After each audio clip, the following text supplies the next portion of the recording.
The metal chair felt cold against Zethkar's back as he sat in the small white room. His 4 eyes moved quickly from corner to corner, looking for any way to escape. But the chains around his wrists and ankles held him tight to the chair.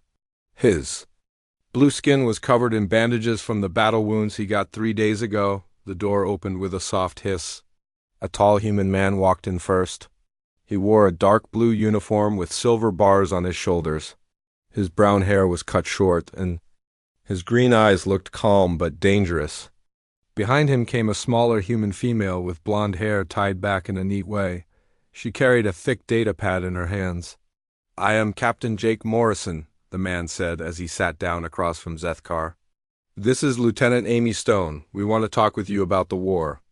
Zethkar's translator box buzzed and clicked as it worked to change the human words into his language. The small device attached to his throat had been damaged in the battle, so some words came out wrong or missing. "I tell you nothing, human," Zethkar said. His voice sounded like gravel being crushed. "I am warrior of Great Vorthan Empire. You are just soft meat things that will die soon?" Captain Morrison smiled, but it was not a friendly smile. "Soft meat things? Is that what your people call us?" "Yes," Zethkar said, lifting his chin up with pride. "We conquered 17 worlds. 17 different species bowed to our power. You humans are weak. You cry when you hurt.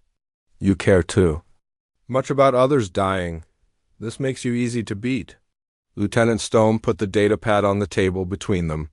The screen showed moving pictures of space battles. Zethkar could see Vorthan ships exploding in bright flashes of light. Human ships, much smaller than the Vorthan ones, moved around them like angry insects. "Easy to beat?" Amy Stone asked. "Then why are you here in our prison instead of commanding your troops?" Zethkar's 4 eyes all focused on the screen. He remembered that battle. His ship had been the biggest in the fleet. It carried 3,000 Vorthan warriors. Now it was just floating metal and dead bodies in space. "Lucky shot?" he said, but his voice was not as strong as before. "Lucky shot?" Captain Morrison leaned forward. "Let me tell you what happened, Zethkar. Your flagship was destroyed by one human pilot in a small fighter ship. Just one human. He flew his ship straight into your main reactor core. He knew he would die, but he did it anyway."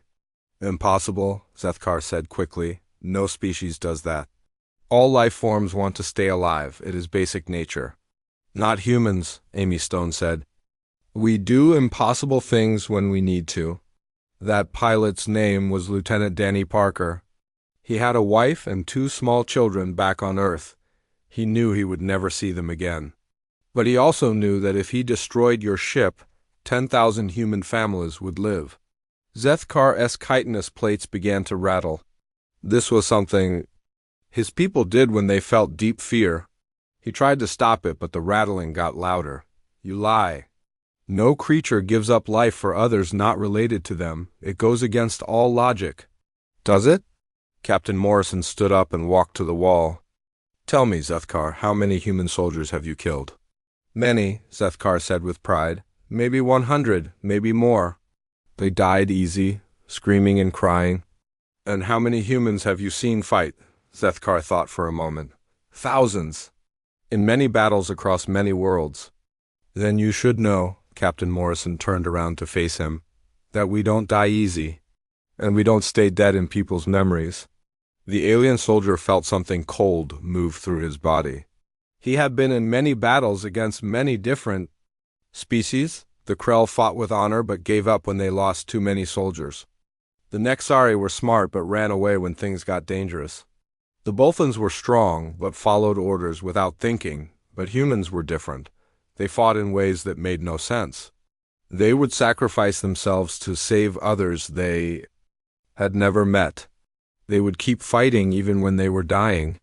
They would smile while bleeding and tell jokes while their friends died around them. "I want to hear about the humans you fought," Captain Morrison said as he sat back down. "Start with the first time you saw something that scared you." "I am not scared of humans," Zethkar said, but his voice shook a little. "No?" Amy Stone touched the datapad screen. A new picture appeared. It showed a human soldier standing on top of a pile of Vorthan bodies. The human was covered in blood, both his own and from the aliens he had killed. His face was twisted in the expression of pure rage. In his hands he held a broken rifle like a club. This human killed 43 Vorthan soldiers with just a knife. And a broken weapon, Amy Stone said. He was surrounded, outnumbered, and had no chance of winning, but he kept fighting. Do you remember him? Zethkar's eyes went wide. He did remember. He remembered the sounds the human made.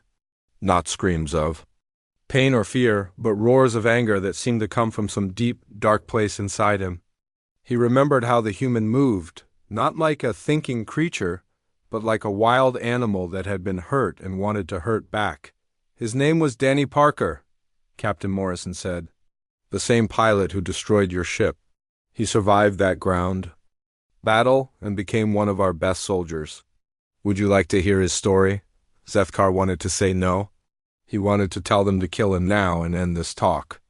But something in the human captain's voice made him curious. How could the same creature who fought like a mad animal also be smart enough to fly a ship into exactly the right place to destroy a massive warship? I will listen, Zethkar said finally. Good, Captain Morrison said. Because Danny Parker's story will help you understand why your empire wants to make peace with us, and why every alien species in the galaxy has learned to fear the sound of human laughter. The alien soldier sat back in his chair, his 4 eyes focused on the humans across from him. He had thought he understood war. He had thought he understood fear. But looking at these 2 calm, quiet humans, he realized he had been wrong about many things. The stories they were about to tell him would change everything he believed about the soft meat creatures called humans. Captain Morrison leaned back in his chair and waited. The silence in the small white room grew thick. Zethkar's 4 eyes kept moving between the 2 humans, trying to read their faces. After many long minutes, the alien soldier spoke. Titans. Moon, he said quietly. That is where I first saw your Danny Parker fight. Tell us about it, Amy Stone said. She kept her voice soft, like she was talking to a scared child. Zethkar's chitinous plates stopped rattling. He closed his upper 2 eyes and let his memory take him back to that terrible place. It was supposed to be easy battle. The mining colony had maybe 200 humans. We had 3,000 warriors. Our ships blocked all the ways in and out. No supplies, no help coming. We thought they would give up in a few days. But they didn't, Captain Morrison said. No, they fought for 26 days. Every day we made the circle smaller around their base. Every day more humans died. But they never asked to surrender. They never begged for mercy. They just kept shooting at us. The alien's voice got softer. By the end, maybe 30 humans left alive. They had almost no bullets. Their food was gone. Their water was almost gone. Any smart species would have given up. What happened then? Amy Stone asked. Zethkar opened all 4 eyes and looked at her. Your Danny Parker was squad leader. He had 12 humans with him. Good soldiers. They fought well for many days. But on the last night, my unit broke through their wall. The aliens. Hands shook a little as he remembered. I was there. I saw it happen. We came through the wall like dark water. Parker's humans tried to stop us, but we were too many. One by one, his soldiers fell. I watched him try to save them. He would run to help when one got hurt. He would drag wounded ones to safety. But there were too many of us. Keep going, Captain Morrison said. The last human in his squad was young female, maybe 20 years old. She had red hair and blue eyes. She was trying to reload her weapon when 3 of my warriors found her. They did not kill her quickly. They wanted to make her suffer. Zethkar's translator made clicking sounds as it worked. Danny Parker was 30 feet away. He was fighting 2 other warriors, but he heard her screaming. He heard her calling his name for help. What did he do? Amy Stone asked. He killed both warriors he was fighting, fast, then he ran toward the girl. But he was too late. She was already dead when he reached her. He knelt down beside her body and put his hand on her face. For a moment he looked so sad, like his heart was breaking. The alien soldier paused and looked at the table. Then something changed. The sadness left his face. His eyes became different, like looking into deep space. cold and empty, but also full of stars that wanted to burn everything. "He went berserk," Captain Morrison said. "Yes, but not like animal, not like creature that lost its mind." He stood up very slowly. He looked at his empty rifle. Then he looked at us. "There were maybe 40 Vorthan warriors in that room." He smiled. Zethkar's voice dropped to whisper. It was not happy smile. It was smile of creature that had decided to do something terrible. He threw away his empty rifle and pulled out his knife. Just one small knife. Then he started walking toward us. 40 against 1, Amy Stone said. Yes, we laughed. We thought he was crazy with grief. We thought it would be easy kill. But then he reached first warrior in our group. What happened next, Dot? I still see it in my dreams. The alien's plates began rattling again. He moved like liquid death. The knife went into throat of first warrior before anyone could react. Then he spun around and cut the arm off second warrior. Then he grabbed broken piece of metal from wall and used it like club. He was thinking, Captain Morrison said. Even in his rage, he was still thinking. Yes, that is what made it so frightening. He was full of anger, but his mind was still working. He knew exactly where to cut, where to hit, where to move. He used our own weapons against us. He used pieces of broken wall. He used dead bodies as shields. Zethkar's voice got stronger as he continued. The sounds he made, not screams, not shouts. He made sounds like hunting animal, deep growls from his chest. Sometimes he would laugh while he killed, but it was not happy laugh. It was laugh of creature that had found something it enjoyed doing. How many did he kill? Amy Stone asked. I do not know exact number. Maybe 20, maybe more. He kept fighting until only few of us were left. We ran. All of us, trained Vorthan warriors running from one human with knife. The alien looked at Captain Morrison. But strangest part was what happened after. When we came back with more soldiers, we found him sitting beside the dead girl. He was holding her hand and talking to her, soft words, gentle words, like he was saying goodbye. He was human again, Morrison said. Yes, the anger was gone. He was just sad human holding dead friend. When he saw us coming, he did not fight. He just stood up and walked toward us with hands up. He wanted to surrender. Did you accept his surrender?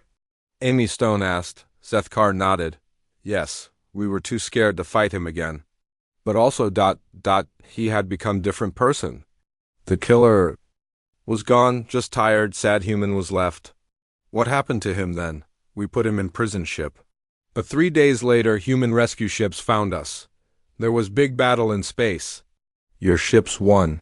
When they came to get prisoners, Danny Parker was sitting quietly in his cell. He said, "Thank you to rescue team." Very polite, very calm. The alien soldier looked at both humans. I watched him walk onto rescue ship. He looked like normal human soldier. But I knew what he could become. I knew that inside that quiet man was creature that could kill 40 warriors with just knife and broken metal. All humans have that inside them, Captain Morrison said. The capacity for violence when we need it, but also the capacity to turn it off when we don't. That is what makes you so dangerous, Zethkar said. Other species are always same, always predictable. But humans, you can be gentle healers in morning and deadly killers at night, then gentle again next day. Amy Stone touched the data pad. Danny Parker received medals for his actions that day. He also received counseling to help him deal with losing his squad. He went back to fighting 2 months later. He fought again? Zethkar asked. Yes, and he saved many human lives in other battles. The same man who killed your warriors also saved hundreds of humans. Do you understand now why we fight so hard? Zethkar was quiet for a long time. Finally, he spoke. You fight for each other. Not for glory, not for conquest, for each other? Yes, Captain Morrison said, and that makes us very dangerous enemies. The alien soldier nodded slowly. He was beginning to understand why his empire wanted peace with humans. A species that could switch between gentle and deadly so quickly was not enemy anyone wanted to keep fighting. Tell me about next human. Sighed quietly. Tell me about the ghost. Amy Stone touched the datapad screen. A new picture appeared. It showed a tall human female with dark hair tied back in a long braid. She was wearing green camouflage uniform and holding a long rifle with a scope on top. Her brown eyes looked calm and patient. "This is Staff Sergeant Lisa Hayes," Amy Stone said. "She was stationed at Proxima Base when your forces attacked." Zethkar looked at the picture and his 4 eyes went wide. "The ghost," he whispered. "You want me to talk about the ghost?" "She has a name," Captain Morrison said. "Lisa Hayes, she was 28 years old. She had been in the human military for 6 years. She was one of our best snipers." The alien soldier's plates began rattling again. "We called her Ghost because we never saw her. Only death she left behind. My regiment was ordered to take Proxima Base. It was an important place. It controlled all communication between human worlds in that sector." "How many soldiers did you bring?" Amy Stone asked. 800 warriors. The base only had 50 humans defending it. Should have been easy victory. We surrounded the base at dawn. Our plan was simple. Attack from all sides at once. Kill all humans quickly. Zethkar closed his upper 2 eyes and remembered. The attack started well. We broke through their outer walls in first hour. Most humans fell back to main building, but something was wrong. We were losing soldiers, but we could not see where shots were coming from. "Lisa Hayes was cut off from the main group," Captain Morrison said. "She was in the outer buildings when you attacked." "Yes, but we did not know that. We thought all humans were in main building. But every few minutes one of my warriors would drop dead. Perfect shot to the head. Always from different direction. Always from place where we had already looked." The alien's voice got quieter.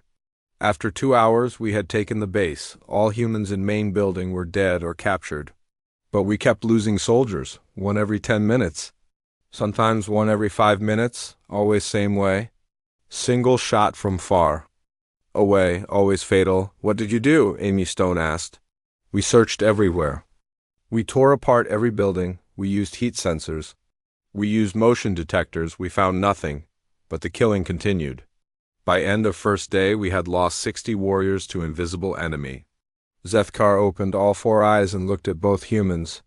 "That night, we found first message, written in our language on wall of building. It said, 'Tomorrow I will kill your commander at noon. He will be standing near the communication tower.' Single shot through the left eye.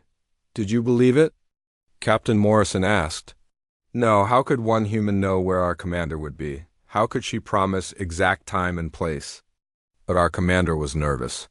He stayed in armored vehicle all morning. He would not go near communication tower. "But she was right, wasn't she?" Amy Stone said. "Yes, at exactly noon, commander had to leave his vehicle. There was problem with our equipment." He walked toward communication tower with 6 bodyguards around him. They all had shields. They all watched for snipers. The alien soldier paused and shook his head. The shot came from impossible angle, from building that was 2 miles away, through small window that was barely big enough for bullet to pass through. It hit commander in left eye, exactly as message promised. "Lisa Hayes never missed," Captain Morrison said. "Never. In 3 days she killed 97 of my warriors. Every shot was perfect. Every shot was from different location. We never found where she was hiding. We never even saw her shadow." Zethkar's voice got stronger as he continued. "But the messages kept coming. Every night, new message on different wall. 'Tomorrow I will kill the warrior with red armor at sunset. He will be drinking water behind the supply truck.' Always exact details. Always exactly right." "What effect did this have on your soldiers?" Amy Stone asked. "They became afraid." "Not normal battlefield fear, deep, bone-deep terror. They started seeing her everywhere. Every shadow could be the ghost. Every sound could be her moving.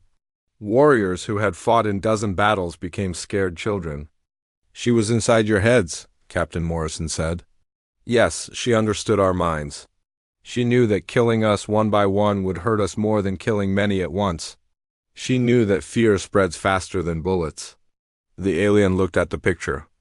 On the datapad again. "On second day, she started leaving gifts for us. Dead birds arranged in patterns that meant different things in our culture. Flowers that only grew on our home world. How did she know these things? Lisa Hayes studied your species for 2 years before the war, Amy Stone said. She learned your language, your customs, your fears. She knew more about Vorthan culture than most Vorthans. She was hunting us like animals, Zethkar said. But not just killing, she was playing with us, making us suffer. On third day, she left message that said, I know all your names. I know your families. I know your fears. You will all die alone, far from home. Did she know your name? Captain Morrison asked. Yes, she left personal message for me. It said Zethkar of the Mountain Clan. You have scar on your left arm from training accident when you were young. You miss your mate Kreshta and your 2 children. You will die on 4th day unless you surrender. The alien's plates rattled louder. How could she know these things? I had never told anyone about training accident. I had never spoken my mates. Named to other soldiers, but somehow the ghost knew everything. What happened on the 4th day? Amy Stone asked. I was chosen to lead patrol to find her, 20 warriors with me. We searched buildings where we thought she might be hiding. We moved carefully, we watched for traps, we checked every corner. Zethkar's voice became whisper. Then we saw her. She was standing in middle of empty courtyard, no weapons in her hands. She was just standing there looking at us, waiting. She surrendered? Captain Morrison asked. That is what we thought. She raised her hands above her head. She walked toward us very slowly. She was smiling. Not angry smile like Danny Parker, peaceful smile, like she was happy to see us. But it was a trap, Amy Stone said. Yes, she had. Spent 3 days preparing. The entire base was rigged with explosives, not just military explosives. She had taken apart every electronic device, every battery, every fuel tank. She had turned the whole base into giant bomb. The alien soldier looked at both humans. She walked within 10 feet of us, close enough that we could see her face clearly. She was beautiful human female. She looked too young to be such deadly killer. Then she spoke. What did she say? Captain Morrison asked. She said, tell your empire that humans do not give up. Tell them that every world you take will cost you more than you can afford. Tell them that we are all ghosts now. Then she pressed small device in her hand. Zethkar's voice broke. The explosion was ... enormous. The whole base disappeared in flash of light. All of my patrol died instantly.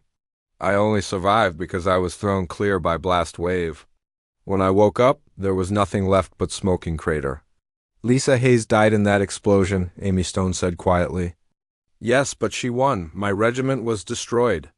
Survivors like me were too scared to fight humans again. Command decided that taking communication bases was not worth the cost. The alien looked at the picture one more time. She could have escaped. She had many chances to run away. But she chose to die to hurt us. She chose to become weapon against us. That's what makes us dangerous, Captain Morrison said. We don't just fight to win. We fight to make sure you lose. Even if it costs us everything, Zethkar nodded slowly. Your species turns death into victory. You make your enemies afraid of their own shadows. After Proxima Base, my warriors jumped. At every sound, they shot at their own reflections. The ghost of Lisa Hayes lived on in your nightmares, Amy Stone said. Yes, long after she was dead, she was still killing my soldiers. They would freeze in battle, thinking they saw her. They would not take guard duty alone. They would not sleep without lights on. The alien soldier sat back in his chair. 1. Human female with rifle destroyed entire regiment. Not by killing all of us. By making us afraid of dying alone, far from home, killed by enemy we could not see. Fear is a powerful weapon, Captain Morrison said. Yes, and humans use it better than any species in galaxy. You do not just kill bodies, you kill spirits, you kill hope, you kill courage. Zethkar looked at both humans across the table. Tell me about the medic. Tell me about the one who turned healing into hurting. Captain Morrison reached into his pocket and pulled out a small metal pin. It was shaped like a red cross on white background. He placed it on the table between them. Do you know what this is? He asked. Zethkar looked at the pin with his 4 eyes. Medical symbol, human healers wear it. Yes, this belonged to Corporal Ben Clark. He was a medic during the Battle of New Geneva. Do you remember that battle? The alien soldier's plates stopped rattling. His whole body became very still. I remember, he said quietly. I wish I could forget. Tell us about Ben Clark, Amy Stone said. At first, he was like all human medics. He helped wounded soldiers, both human and Vorthan. He would run into battle with no weapons, just medical supplies. He would treat our wounded warriors same as your wounded humans. Zethkar's voice got softer. There are rules about medics in war. They do not fight. They only heal. Both sides respect this. Even when we hated humans, we did not shoot at medics with Red Cross symbol. What changed? Captain Morrison asked. 3rd day of battle. Ben Clark had set up field hospital in old school building. He was treating maybe 20 wounded humans and 15 wounded Vorthans. We were all lying on stretchers, waiting for help. The alien's upper 2 eyes closed as he remembered. Squad of young Vorthan warriors broke through human lines. They were very excited. They had been fighting for days without victory. They wanted to hurt humans badly. They found the hospital, Amy Stone said. Yes, their leader was warrior named Kreshmer. He was cruel even by Vorthan standards. He enjoyed making others suffer. When he saw wounded humans being treated by medic, he became very angry. Zethkar's voice became whisper. He said medics were making humans weak. He said humans who helped enemy wounded were traitors. He ordered his warriors to kill all the wounded humans. What did Ben Clark do? Captain Morrison asked. He stood between his patients and the warriors. He held up his hands with Red Cross symbol. He said, "These people are under medical protection. You cannot hurt them." He was very calm, very sure that rules of war would protect him. The alien soldier opened all 4 eyes and looked at both humans. Kreshmer laughed. He said rules were for weak species. Then he shot the first wounded human. Young female soldier. She was maybe 19 years old. Shot her in the head while she lay on stretcher. Ben Clark watched this happen? Amy Stone asked. Yes, he tried to stop them, but they pushed him down. They killed all 15 wounded humans, one by one. They made Ben Clark watch. They made him count each death. They laughed when he begged them to stop. Zethkar's plates began rattling again. Then they left. They said they would come back tomorrow to kill wounded Vorthans too. They said medics were useless and should die with their patients. What happened to Ben Clark after that? Captain Morrison asked. He became ... different. He treated our wounded Vorthans very carefully, very gently, but his eyes were changed. They were cold and calculating, like he was studying us instead of healing us. The alien's voice got stronger. That night he asked me many questions about Vorthan biology, about how our bodies worked, about what caused us pain. He said he wanted to help us better. I thought he was being good medic. But he wasn't, Amy Stone said. No, he was learning how to hurt us. For 2 days, he gathered information. He studied our wounds. He learned exactly how our nervous system worked. He learned what chemicals would affect us most. Zethkar looked at the medical pin on the table. On 3rd day, Kreshmer came back with more warriors. They wanted to kill wounded Vorthans like they killed wounded humans. Ben Clark was waiting for them. What did he do? Captain Morrison asked. He had prepared gifts for them. Small medical devices that he said would help them fight better. Injections. That would make them stronger. Pills that would help them see better in dark. The alien soldier's voice became very quiet. Kreshmer was suspicious, but Ben Clark was very convincing. He said he had decided that humans were weak species. He said he wanted to help Vorthans win the war. They believed him? Amy Stone asked. Yes, they took his gifts. They used his injections. They swallowed his pills. Then they went back to their positions to continue fighting. Zethkar's plates rattled louder. What happened next was ... horrible. The chemicals Ben Clark had given them were not helpful. They were poisons designed specifically for Vorthan biology. But not poisons that kill quickly. What did they do? Captain Morrison asked. They attacked our nervous systems. Made every touch feel like burning fire. Made every sound feel like knives in our ears. Made every bright light feel like looking into sun. But they did not kill. They just caused pain. The alien soldier looked at both humans. Kreshmer and his warriors started screaming. They could not stop. They rolled on. Ground, clawing at their own skin. They begged for death, but death would not come. How long did it last? Amy Stone asked. Hours, many hours. Ben Clark sat nearby and watched. He took notes on small pad. He studied how the chemicals affected different warriors. He was very scientific. About it, what happened then? Captain Morrison asked. More Vorthan warriors came to help their screaming comrades. Ben Clark had prepared for this too. He had set traps around the hospital, not explosive traps. Chemical traps, biological traps, Zethkar's voice broke. He had learned our weaknesses. He knew which smells would make us sick. He knew which sounds would make us confused. He knew which lights would make us blind. He turned the hospital into a weapon, Amy Stone said. Yes, every medical device became tool of torture. Every healing chemical became poison. Every bandage was soaked in substances that caused burning. Pain. He had turned place of healing into place of suffering. The alien soldier looked at his hands. I was still wounded, lying on stretcher. I could not move. I had to watch everything. Ben Clark would walk between screaming warriors and check their conditions. He would adjust the chemicals to make pain worse. Did he try to hurt you? Captain Morrison asked. No, he brought me food and water. He changed my bandages. He was very gentle with me.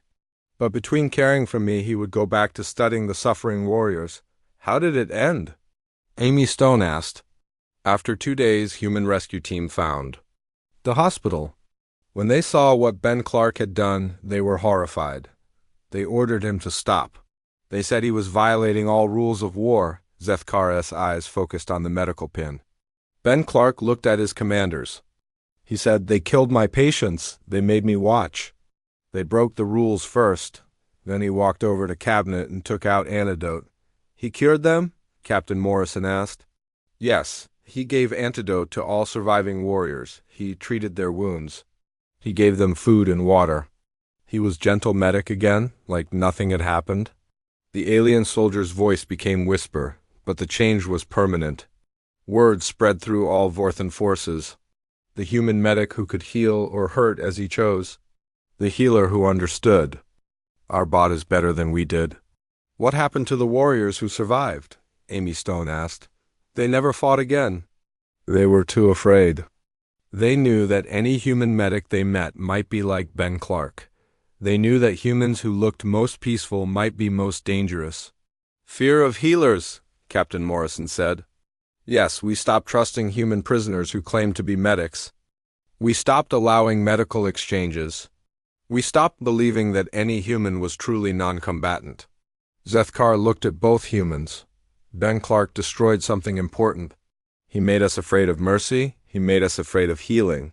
He showed us that humans could weaponize even their compassion. Do you think he was wrong? Amy Stone asked. The alien soldier thought for a long time. I do not know. His patients were murdered while he tried to protect them, but what he did in return, it was beyond normal revenge. It was scientific torture. War changes people, Captain Morrison said. Sometimes it changes them in ways that scare even their own side. Yes, that is what makes humans so frightening. You do not just become more violent in war. You become more creative in violence. You find new ways to hurt that no one has thought of before. Zethkar's plate stopped. Rattling. After New Geneva, my people became afraid of human medical supplies. We would not use captured human medicines. We would not let human prisoners treat our wounded. We were afraid they were all like Ben Clark. One medic changed how your entire military thought about medical care, Amy Stone said. Yes, and that is the true power of human warfare. You do not just defeat armies, you defeat ideas, you defeat trust, you defeat hope. The alien soldier sat back in his chair. Tell me about the commander. Tell me about the one who made my empire afraid of. Victory itself. Amy Stone touched the datapad screen again. This time, the picture showed an older human male with gray hair and tired eyes.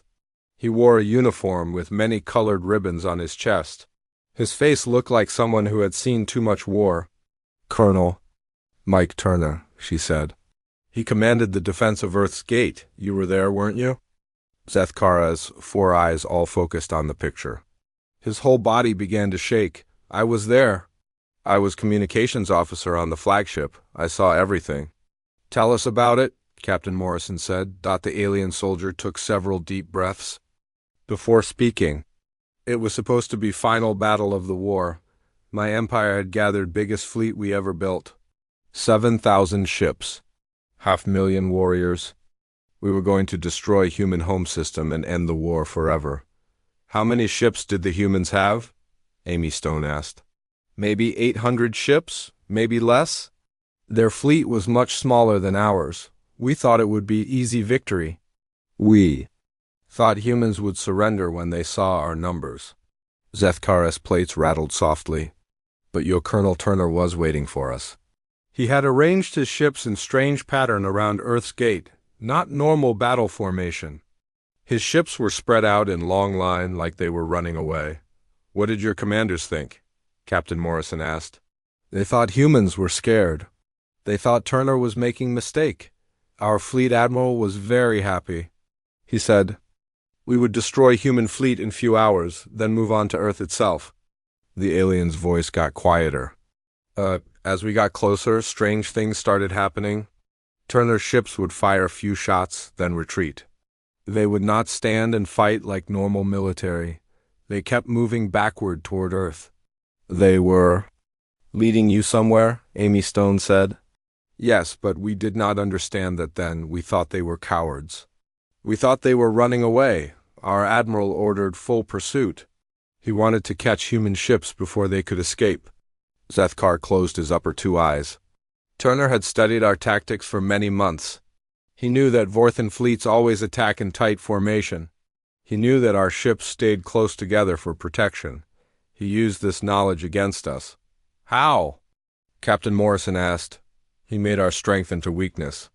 As we chased his retreating ships, our fleet got more and more compressed. All 7,000 ships packed into smaller and smaller space. We were so focused on catching humans that we did not notice the trap. The alien soldier opened all 4 eyes and looked at both humans. Then Turner did something that no civilized commander would ever do. Something that broke every rule of warfare we knew. What did he do? Amy Stone asked. He used civilian ships as weapons, thousands of them. Cargo ships, passenger ships, mining ships, exploration ships. Every human ship that could fly was loaded with explosives and sent toward our fleet. Zethkara's voice became whisper. But they were not empty ships. They had people on them, volunteers, civilians who knew they were going to die. They flew their ships straight into our formation and detonated themselves. How many? Captain Morrison asked. Hundreds, maybe thousands. Each explosion destroyed several of our ships. But the explosions were not the worst part. The worst part was the messages they broadcast as they flew toward us. The aliens' plates rattled louder. Each civilian ship sent transmission to our fleet. They told us their names. They told us about their families. They told us why they were willing to die to stop us. What did they say? Amy Stone asked. Things like, my name is John Miller. I have 2 children and wife on Earth. I am flying cargo ship full of mining explosives into your flagship because I want my children to live free. Then he would crash into our ship and explode. Zethkar's voice broke. Or my name is Mary Johnson. I am 70 years old. I have 6 grandchildren. I am sacrificing my life so they will never know slavery. Then another explosion. The psychological impact, Captain Morrison said. Yes, we had fought many species before. When they lost, they surrendered.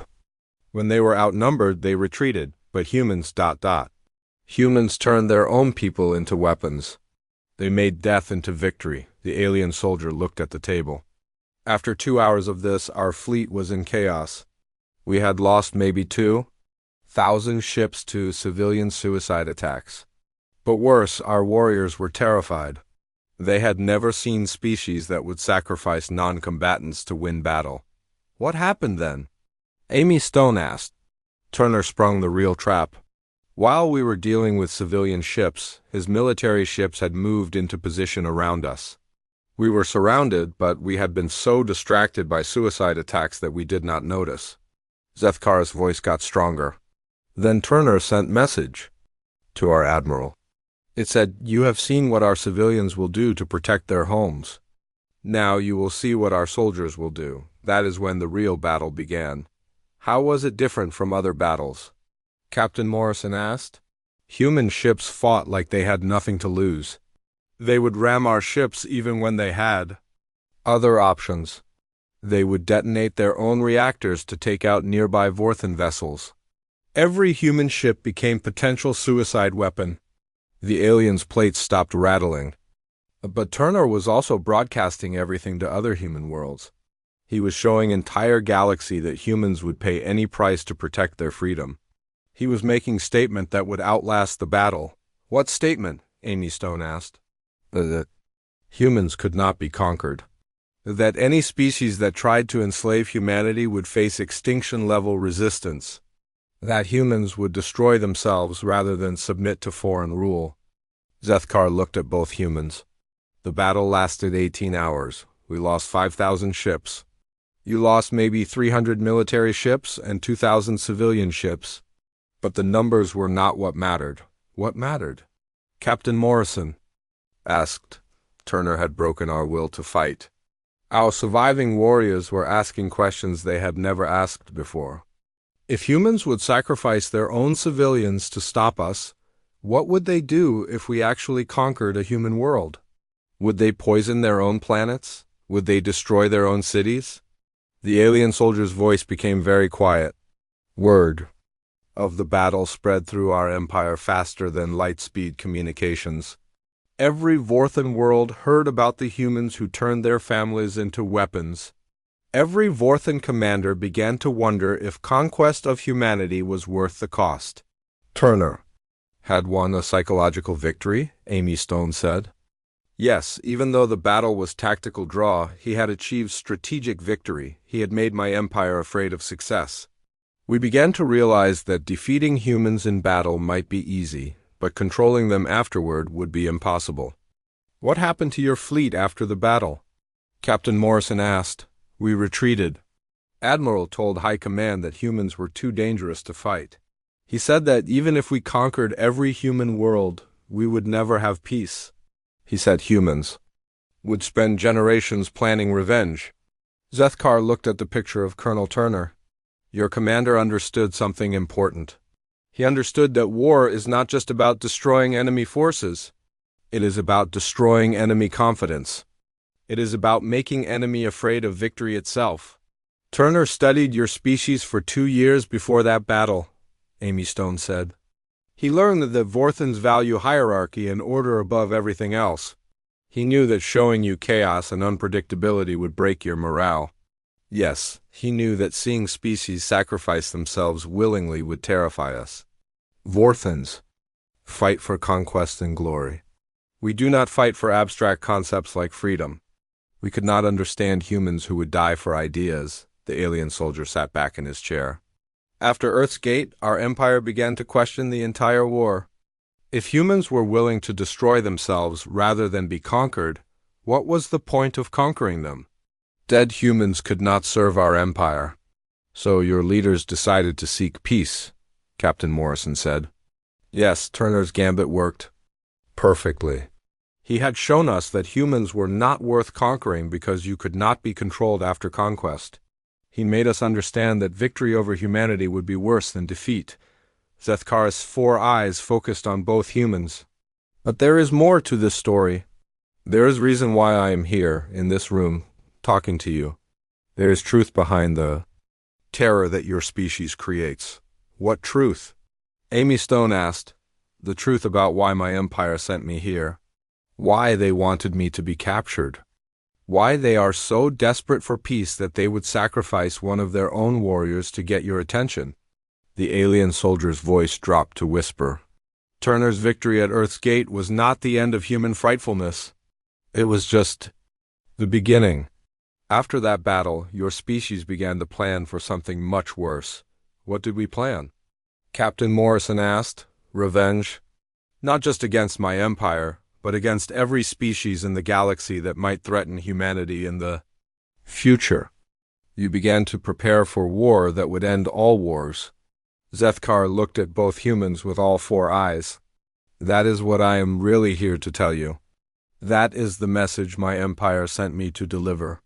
We are not just afraid of what humans have done. We are terrified of what you are planning to do next.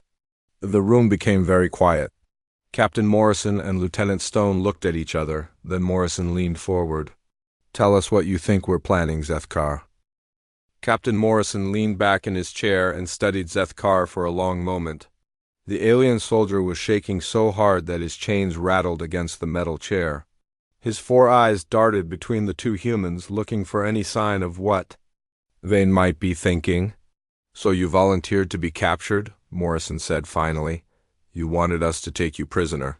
Yes, Zethkar whispered. My empire chose me because I had fought humans many times. They knew you would want to question me about battles. They knew I would have stories to tell.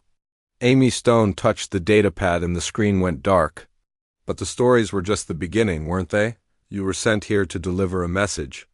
Yes, my leaders are too afraid to send normal diplomats. They think you will kill any official representatives. They think you will torture them for information.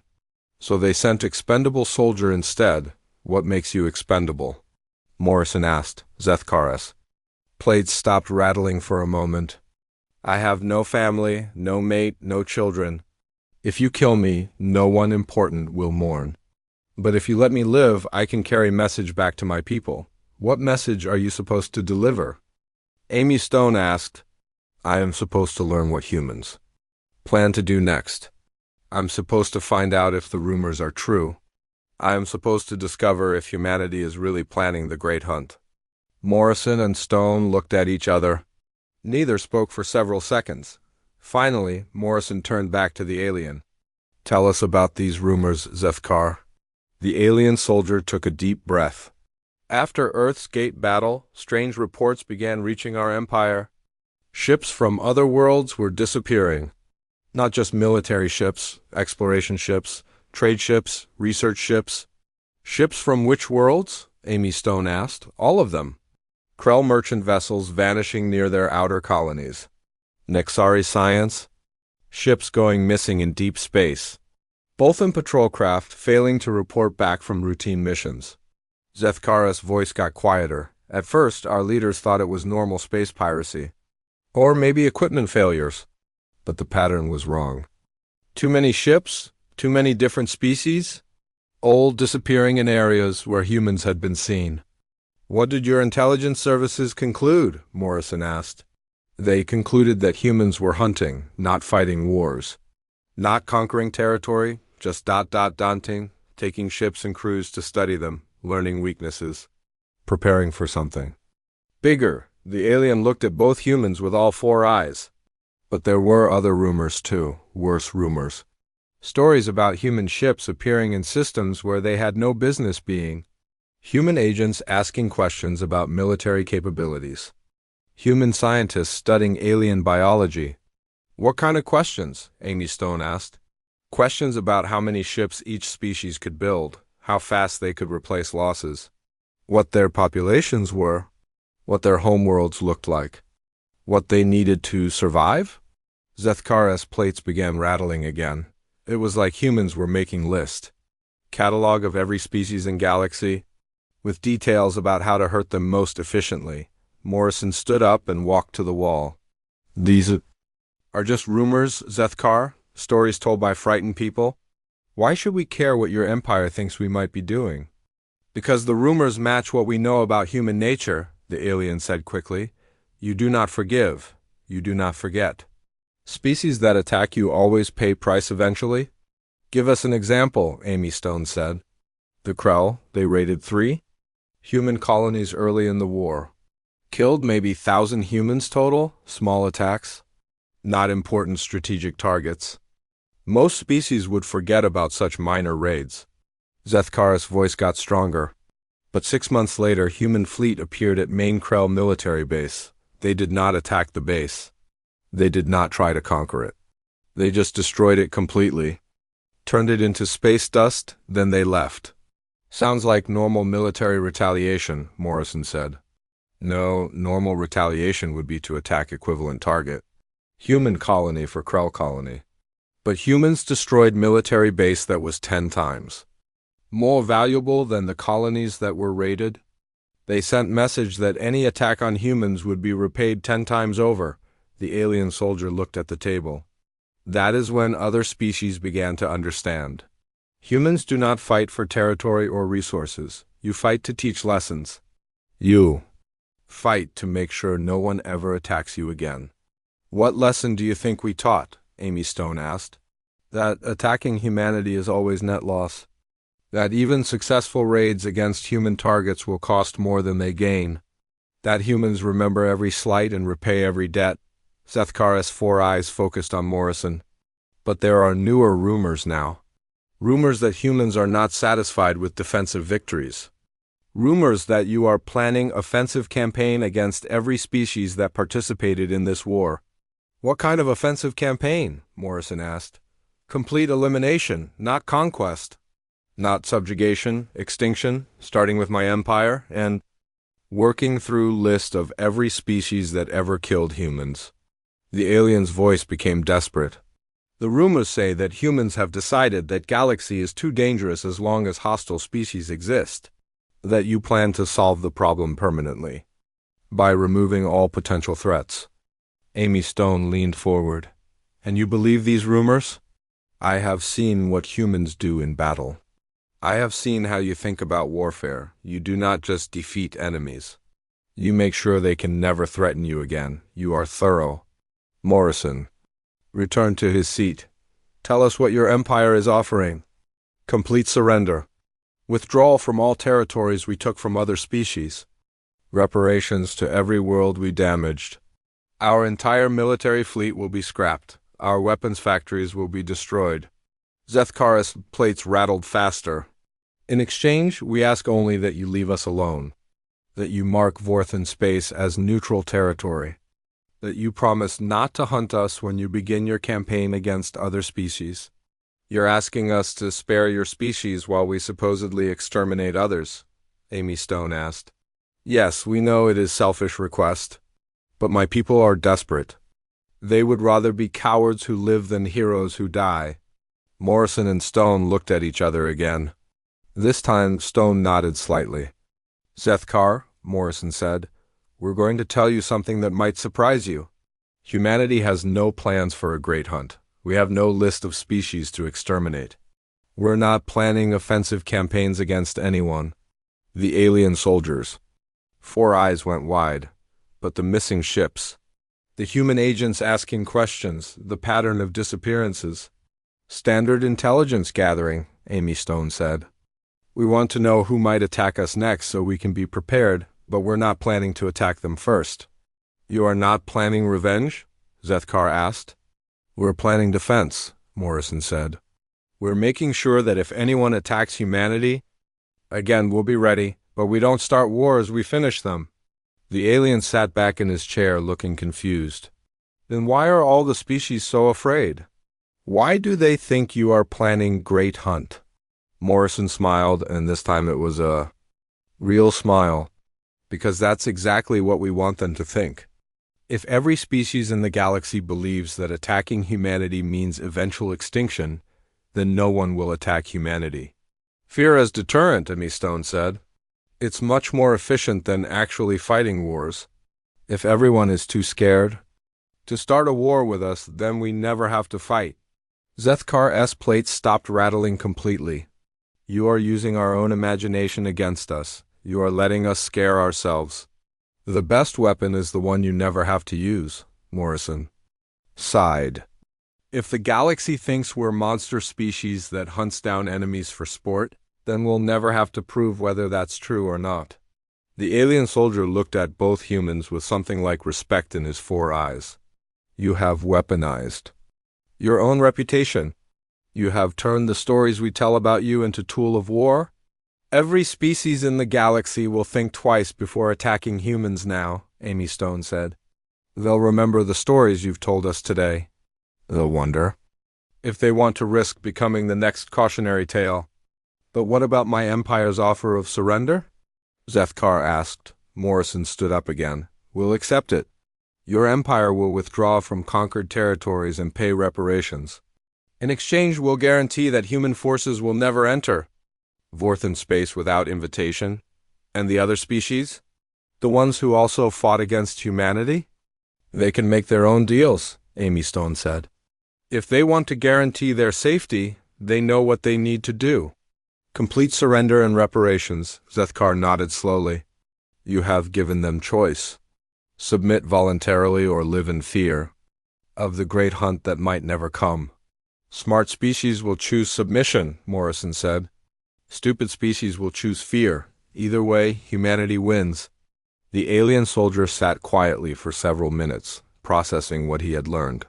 Finally, he spoke. I understand now why your species is so dangerous. You do not just fight with weapons, you fight with psychology. You fight with stories, you fight with fear itself. Fear is the ultimate weapon, Amy Stone said. It requires no ammunition. It never runs out. And it can defeat enemies without firing a single shot. When will I be released to carry this message back to my Empire? Zethkar asked. Tomorrow, Morrison said, you'll be given safe passage to the border. Your leaders will have their answer.